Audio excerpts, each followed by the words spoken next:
Can I go to the sleepover? I want you to promise me something. If there's any drinking, I want you to say, "No thanks, not my thing." I promise, Mom. They really do hear you. Did you pack your toothbrush? For tips on how to start the talk, visit underagedrinking.samhsa.gov. So on April 9th of 2021, the Scott County Georgetown Dispatch Center received a call of a suspicious person at the Marathon station at Connector and Cherry Blossom here in Georgetown. The report was that the male subject was looking through cars in the parking lot and that he was driving a black pickup truck with a flat tire. Officers were dispatched to the scene. They started to the scene, and while they were en route, additional information, additional calls came in that the subject was now using a firearm to try and take people's vehicles. Officers continued their response. As they were pulling into the Marathon lot, they observed a black pickup truck leaving the lot on Connector Road and focused on that vehicle. That vehicle stopped in the McDonald's lot at 400 Connector. The officers got out to address the driver. When they did, the driver fled, clearly armed with a handgun. The officers followed the subject over to the McDonald's, where the subject immediately started to try the doors of cars that were in the drive-through of the McDonald's. He would go from car to car, point the gun at the occupants of the car, and try to open the door. By the time he got to the last car in the line, elderly female who thought she had locked her door actually unlocked her door, and he opened the door, pulled her out, and took her hostage, placing the gun, pointing the gun at her. By this time, Georgetown officers had closed in on the individual at the point that the subject turned the weapon from the hostage toward the officer. The first responding officer fired multiple rounds, striking the subject, who then freed the hostage and fell to the ground near the car. The subject was on the ground. The hostage was scurried away to a safe location. Other officers responded, placing themselves between the gunman on the ground and the patrons of the McDonald's, and continued to give commands for the subject to drop his firearm. The subject did not drop his firearm, continued to have the firearm in his hand, and after a period of time started to lean forward, came up with the gun, and again pointed the gun at the officers. In this exchange, the gunman fired 4 rounds at the officers, and the officers fired again at the individual. The individual was deceased. Ambulance was called, and they determined that took the subject to the hospital, and he later was ruled deceased. We requested the Kentucky State Police to conduct a investigation. That investigation started that day and closed about 2 weeks ago. So we just recently got the investigation from KSP and the review from the Commonwealth Attorney, and at that point we felt very confident that our officers had acted more than appropriately, but with a significant amount of courage. And yesterday at 2 o'clock, the 4 officers that were involved in that shooting were awarded Medals of Valor for their conduct. We have copies of my letter that I sent declining to prosecute. This was based on a comprehensive and very thorough review.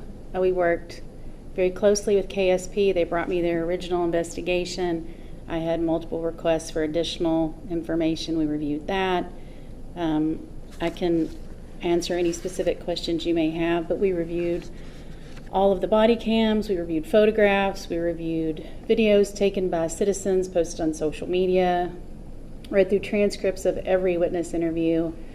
Obviously, there were videos and body cam, all of which support the fact that this Mr. Tanner ignored repeated instructions, repeated directives by uniformed officers to drop his weapon. He refused to do so. He was putting not only the officers but everyone at McDonald's in imminent fear, threat of their safety. He pointed the gun at several people and did in fact pull the trigger, repeatedly shooting at the Georgetown Police Department. All the evidence contained in the investigation clearly shows the officers' actions were consistent with Kentucky law and with their duty to enforce the law. They were consistent with laws pertaining to the protection of others, as well as self-protection, pursuant to KRS. All of these actions are consistent, and the matter is not going to be referred any further by our office. We recommended that KSP in their investigation, and we wholeheartedly support the police department's choice in awarding these medals. These officers went above and beyond what they would be responsible to do in allowing Mr. Tanner the opportunity to release his weapon and walk away from the event. He chose not to do so. It was tragic, but there were actually no laws violated. Any questions? When this situation happens, an officer's rights become just as critical as the civilian's rights. Is that why body cam is so important in a situation like this, to corroborate the actual events? In my review of the case, the body cam was very helpful because it showed not only how many times law enforcement requested, demanded, pled with Mr. Tanner to drop his weapon, it also showed them stopping traffic, setting up. They were in the middle of the gunfight. They were concerned about his survival. They were setting up staging for EMS to come up to take care of him. They were, it showed what a fine job they did executing their training. It showed the measures they went to give him the opportunity to stop that he didn't take. So it was beneficial to me in reviewing this case because it confirmed everything that the officers testified to. It confirmed the witnesses' testimony. It confirmed the citizens that we had several phone videos that people were taking at the time. So the body cam I found to be very helpful. I think we all know, but can we get everybody's name and title just so we have it? I'm Sharon Muse Johnson, Commonwealth Attorney for the 14th Circuit, Scott, Bourbon, and Woodford County. And Mike Bossy, Chief of Police, Georgetown. Chief, this is what they're trained to do. You must be proud, pleased, whatever adjective you want to use. Yeah, I think I am very proud of their response. They didn't waver one bit in their responsibilities. They didn't hesitate to follow the subject who they knew was armed, and they didn't. They placed themselves between the gunmen and the citizens that were still in the McDonald's. I couldn't be more proud of their response.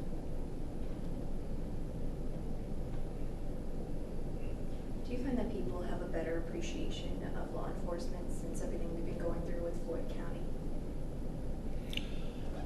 Or do you think that it's still kind of... I think law enforcement's in an interesting place in our country right now, nationally.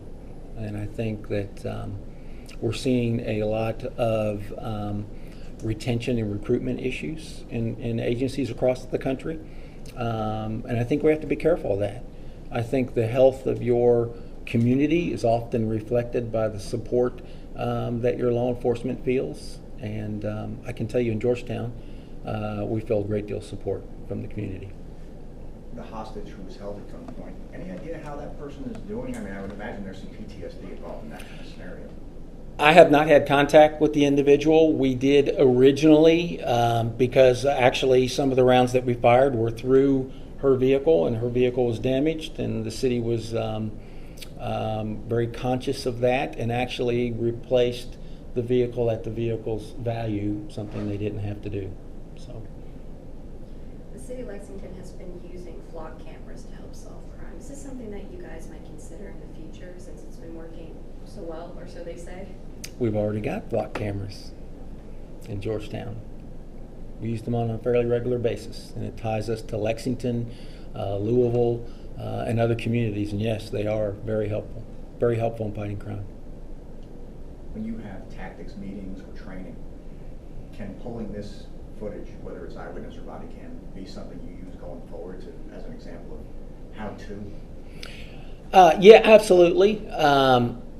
But I think the mindset of the officers is the most impressive part of this scenario.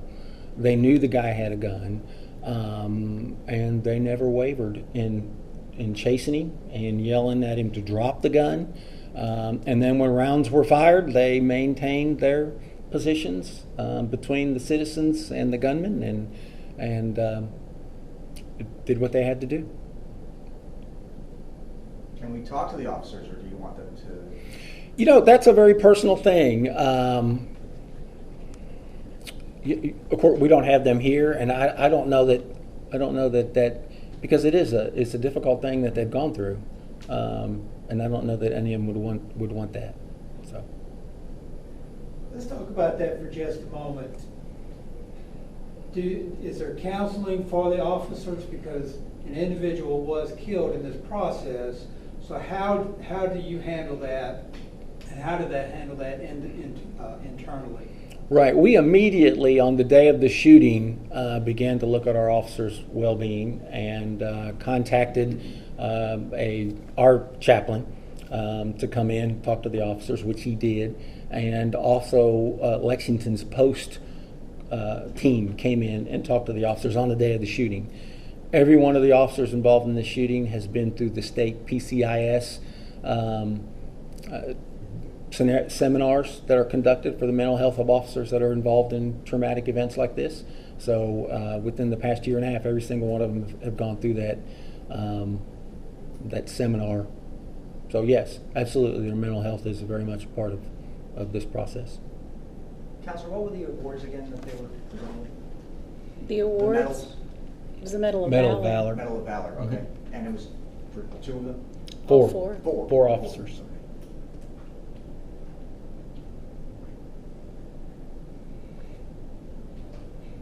Everything you need? Thank you all.